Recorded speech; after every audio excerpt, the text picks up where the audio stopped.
فوجی قیادت کے خلاف کچھ کام ایسے کر دیے تھے جو بغاوت کے زمرے میں آتے تھے، جن کی وجہ سے لامحالہ، میں لفظ استعمال کروں گا لامحالہ، یعنی کہ وہ کام نہ چاہتے ہوئے بھی فوج کو کرنا پڑ گیا، جو کہ اب ہونے جا رہا ہے۔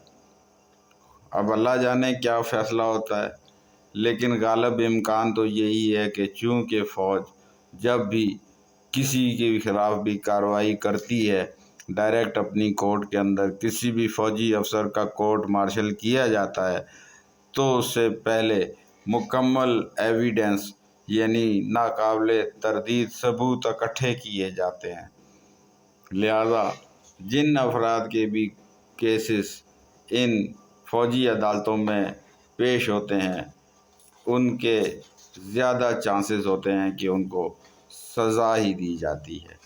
اب دیکھیں ان کو کتنی کڑی سزا ملتی ہے، لیکن اس سزا جو ان کو جو سزا دی جانی ہے، جو فیض حمید صاحب کو جو سزا ملنی ہے یا جزا ملنی ہے، اس سزا یا جزا کے ساتھ ڈائریکٹ جو ہے وہ منسلک ہیں کھلاڑی، قائد پاکستان تحریک انصاف، چیئرمین سابقہ عمران خان صاحب۔ وہ دلوں کے چیئرمین تو اب بھی ہیں، لیکن آفیشیلی طور پر وہ اب چیئرمین نہیں ہیں۔ علی گور صاحب جو ہیں وہ چیئرمین ہیں۔ میں سمجھتا ہوں کہ اب ان آفیشیلی کل پرسوں سے غیر اعلانیہ چیئرمین جو ہوں گی اور قائد جو ہوں گی وہ تو بی بی بشرا ہی ہوں گی۔ بہرحال بات فیض حمید پہ ہو رہی تھی۔ فیض حمید کو اگر سزا ہو گئی تو اس سے جڑے ہیں عمران خان، کیونکہ انہوں نے ہی ڈائریکٹ ہر وہ کام کیا، ہر وہ عمل کیا جو فیض حمید اور ان کی مشاورت کے نتیجے میں فیصلہ کیا گیا۔ فیض حمید اور عمران خان ایک ہی سکے کے دو رخ ہیں اور یکجان دو قالب ہیں، یا دو جان یک قالب ہیں، جو بھی کہا جاتا ہے، بالکل ایک ہیں۔ ہر معاملے کے اندر، ہر کارروائی کے اندر ساتھ ساتھ ہیں، قدم سے قدم ملے ہوئے ہیں۔ ایسا لگتا ہے کہ اب عمران خان بھی جلد ہی اس مرحلے تک پہنچ جائیں گے جہاں ان کا کورٹ مارشل یعنی فوجی عدالت میں پیش کیے جانے کا سامان مکمل ہو جائے گا۔ گو کہ سول لوگوں کے اوپر کورٹوں کے فوجی عدالت کے اندر کارروائی چلنے پر پابندی ہو گئی ہے۔ آئینی طور پہ کوئی بھی وہ شک منظور نہیں کی گئی جس کے تحت فوجی اداروں پر حملہ آور ہونے والے لوگوں پر فوجی عدالت میں مقدمہ چلانے کی اجازت دی جانی تھی، لیکن پھر بھی اس بات کے کافی امکانات موجود ہیں کہ فیض حمید کی پیشی مکمل ہونے کے بعد، فیصلہ سامنے آنے کے بعد، عمران خان صاحب کی مشکلات میں اضافہ بھی ہو سکتا ہے، کیونکہ آن گراؤنڈ اب تک کی جو سیاسی سچویشن تھی وہ ان کو وہ نتائج نہیں دے سکی، وہ پریشر ڈیولپ نہیں کر سکی، جس کے نتیجے میں عمران خان کی کمزور پوزیشن مضبوط ہو جاتی۔ بہرحال دیکھیں صورتحال بہت دلچسپ مرحلے میں داخل ہو چکی ہے، کیونکہ عمران خان کے حمایتی وکلاء حامد خان اور خودکش وکیل رہنما علی کرد کی اپیلوں کا کوئی خاص اثر ہوتا ہوا نظر نہیں آ رہا۔ اب تک بار کونسلز نے کوئی خاص حمایت نہیں کی، کسی خاص احتجاج کا اعلان نہیں کیا، وکلاء حضرات بھی کوئی زیادہ ایکٹیو نظر نہیں آ رہے، حتیٰ کہ پشاور بار نے بھی جو ہے وہ یحییٰ آفریدی صاحب کو مبارکباد پیش کر دی ہے۔ یحییٰ آفریدی صاحب نے بھی پہلا دن اچھا کام کیا ہے کہ وہ منصور علی شاہ کے جو ہیں وہ چیمبر میں خود چل کر گئے۔ امید کی جانی چاہیے کہ اب جو ہے یحییٰ آفریدی جو خیبر پختونخوا کے پہلے چیف جسٹس بنے ہیں سپریم کورٹ کے، تو دعا کی جانی چاہیے کہ اللہ پاک وہ ماحول پیدا نہ کرے کچھ دن پہلے تک جو تھا، جو رسا کشی ججز میں چل رہی تھی۔ سپریم کورٹ کے لیے بہتر ہوگا کہ وہ اپنی عزت سنبھالے اور سپریم کورٹ کے ججز حضرات بالکل ایک عام گلی کے گنڈوں کا کردار ادا مت کریں، آپس میں مت الجھیں اور اچھے طریقے سے عدالت عالیہ کو چلائیں۔ بہرحال جو کہا جا رہا تھا وکیلوں کی طرف سے کہ ہم ایک احتجاجی تحریک چلائیں گے، اس کے تو اب تک آثار نہیں نظر آئے۔ تحریک انصاف کے گنڈا پور صاحب نے بھی کافی اچھے بیانات کل دیے تھے، ان کی طرف سے بھی آج پھر کوئی تاریخ وغیرہ سامنے نہیں آئی، تو میں سمجھتا ہوں کہ اب شاید ہر تاریخ، ہر تحریک، ہر کام بشرا بی بی یعنی پیرنی، جیسے میں نے عمران خان کو سیاست کے اندر کھلاڑی کا نام دیا تھا کہ میں اس کو کھلاڑی کے نام سے پکارتا ہوں، نواز شریف کو لوہار کے نام سے پکارتا ہوں، زرداری کو صاحب کو ٹھیکیدار کے نام سے پکارتا ہوں، اس لیے بشرا بی بی کے لیے میں کوڈ نیم جو ہے نا وہ پیرنی پسند کروں گا۔ تو عمران خان کی پیرنی ہے وہ، جو کہ خود پیر مانے جاتے ہیں، جن کے بہت سارے اندھے مرید بالکل چاروں طبق روشن مرید۔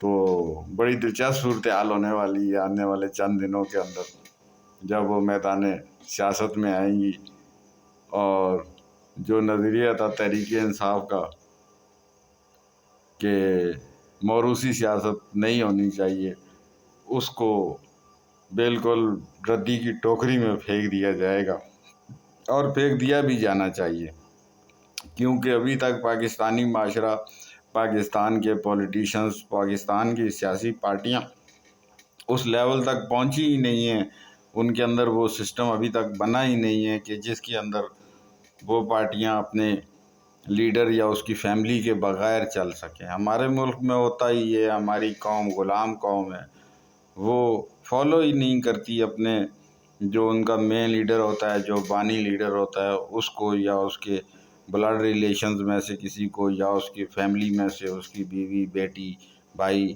ایسے لوگوں کو ہی وہ زیادہ تر فالو کرنا پسند کرتے ہیں۔ ہماری قوم قطعاً یہ نہیں ہے کہ دوسروں کے پیچھے، پارٹی کے بانی رہنما کے فیملی ممبر کے علاوہ کسی کے پیچھے لائن اپ ہو جائیں، نہیں، وہ تو اس قوم میں ہے ہی نہیں۔ لہٰذا یہ ہے کہ کل پرسوں سے انشاءاللہ العزیز پیرنی کی حکومت ہوگی چاروں طرف، اور پھر وہ جو پرچم اٹھا کے جب میدان میں نکلیں گی تو لگ پتہ جائے گا۔ مریم نواز بھی لاہور میں ہوں گی اور بشرا بی بی پیرنی بھی سمجھیں پنجاب میں ہی ہوں گی، چاہے اسلام آباد میں ہوں، بنی گالہ میں یا لاہور میں۔ لاہور بھی پنجاب ہے اور وہ بھی پنجاب ہے، لہٰذا تخت لاہور کی جو لڑائی ہے وہ اب بڑی دلچسپ ہو جائے گی، بڑی دیکھنے والی لڑائی ہوگی۔ بیسیکلی تو یہ تخت لاہور کی لڑائی ہے، یہ کوئی نظریاتی لڑائی نہیں ہے، یہ لاہور کے جو صحیح ٹائٹ پاورفل، میں معذرت کے ساتھ عزت دار لوگ ہیں، سب بڑے سیاستدان ہیں، مگر یہ سمجھ لیں کہ صحیح پہنچے ہوئے بزرگ جو ہیں نا لاہور کے، چاہے وکیل ہوں یا سیاستدان ہوں، جس میں لوہار بھی ہیں اور کھلاڑی بھی ہے، تو انہوں نے پاکستان کے اندر اب تک صحیح طریقے سے بیوقوف بنایا ہوا ہے عوام کو۔ عوام بھی کیا کرے، عوام کے پاس بھی کوئی راستہ نہیں ہے۔ دعا کریں کوئی ایسی صورت نکل آئے کہ لوہار، ٹھیکیدار، کھلاڑی، مولوی، ان سب سے نجات حاصل ہو جائے۔ اب آپ دیکھیں نا کتنا خوبصورت اسلام کا لبادہ دیا۔ مولانا فضل الرحمان صاحب نے جو نظریہ ضرورت کے تحت جو آئینی ترمیم جس کے اندر انہوں نے بڑوں کے کہنے پہ، بڑوں کے اشارے پہ ساتھ دیا، منظور کروائی، جس کے اندر عن قریب ان کو گورنرشپ بھی ملنی ہے، ان کے نامزد کردہ بندے کو اور بھی بہت کچھ ملنا ہے۔ لیکن بہرحال انہوں نے بڑی خوبصورتی سے اس کے اندر سود کی ایک شک شامل کروا کے اس کو اسلامی لباس پہنا دی ہے، اور اب وہ ہر جگہ ہر موقع پہ تمام اسلام پسندوں، کیونکہ ہمارا معاشرہ تو مذہب پسند ہے، تو ان کو بہت آسانی کے ساتھ مطمئن کر سکتے ہیں۔ وہ کم از کم اتنی بڑی تعداد کو مطمئن کر لیا ہے انہوں نے کہ اب ان کے جو تار تار دستار ہے اس کا کوئی ذکر نہیں ہوگا۔ مولانا صاحب کو کوئی بھی نہیں کہہ سکے گا سوائے وہ تو پاگل ہیں ہی، کھلاڑی کے بندے، وہ تو ڈیزل بولیں گے ہی۔ لیکن یہ ہے کہ ان سے متعلق جو مذہبی حلقے ہیں ان کے لیے انہوں نے بندوبست کر لیا ہے۔ 2028 پھر کس نے دیکھی ہے، اس کو ہم ایکسٹینڈ کرا لیں گے پاکستان والے پہ، کیونکہ کوئی سود انہوں نے ختم تو نہیں کروایا۔ ویسے بھی سود کی ڈیفینیشن اتنی بڑھا چڑھا کے بیان کر دی گئی ہے، اتنی لمبی کر دی گئی ہے، اتنی بڑی کر دی گئی ہے کہ فوری طور پہ اس کو پر عمل درآمد جو ہے وہ مشکل نظر آتا ہے۔ ظاہر ہے ہونا بھی 2028 میں ہے، 2028 سے پھر کام شروع ہوگا اگر کچھ ہوا بھی تو۔ بہرحال مولوی صاحب نے یہ بہت خوبصورت جو ہے حکمت عملی اختیار کی ہے۔ ادھر مولوی صاحبان نے جو جہاد شروع کیا ہے عرب میں، اس کے نتائج بھی آپ کے سامنے ہیں، بڑے دکھ بھرے نتائج آ رہے ہیں وہاں سے ہر روز۔ اس مہینے کے اندر 770 فلسطینی شہید کیے گئے ہیں۔ آج بھی بیروت لبنان بھی اب لپیٹ میں آ گیا ہے، وہاں بھی آج کافی بندے شہید ہوئے ہیں، بہت زیادہ اٹیک ہوئے ہیں، تو جنگ و جدل کا ماحول ادھر جاری ہے۔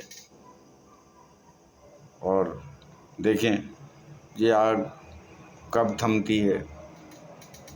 امریکہ ہی ہے جو اس آگ کو ٹھنڈا کروا سکتا ہے، باقی تو کسی کے اندر طاقت ہی نہیں ہے، اتنی کیپیسٹی ہی نہیں ہے کہ وہ اس معاملے کو کول ڈاؤن کر سکے۔ تو دیکھیں کیا ہوتا ہے۔ امریکہ کے الیکشنز ہو رہے ہیں، خاتون اور پرانے والے کھل نائک صاحب کا مقابلہ ہے، ٹرمپ صاحب، تو امید ہے، بلکہ یہی نظر آ رہا ہے تقریباً واضح طور پہ مزید صورتحال سامنے آ جائے گی کہ ڈونلڈ ٹرمپ جو ہیں وہ گدی پہ دوبارہ بیٹھ جائیں گے۔ تو بہت اہم ہے ڈونلڈ ٹرمپ صاحب جو کہ امریکہ کے صدر بنیں گے یا کوئی بھی نیا بنے گا، غالب امکان ٹرمپ صاحب کا ہے۔ تو ظاہر ہے وہ ہمارا دوست ملک ہے امریکہ، جب سے پاکستان بنا ہے تب سے لے کے اب تک امریکہ نے بہت سپورٹ کی ہے پاکستان کی، ہر موقع پہ اس کے دفاعی سسٹم کو بنانے میں اس نے کلیدی کردار ادا کیا ہے، اور بہت سارے موقعوں پر امریکہ نے جو ہے وہ پاکستان کی مدد کی ہے۔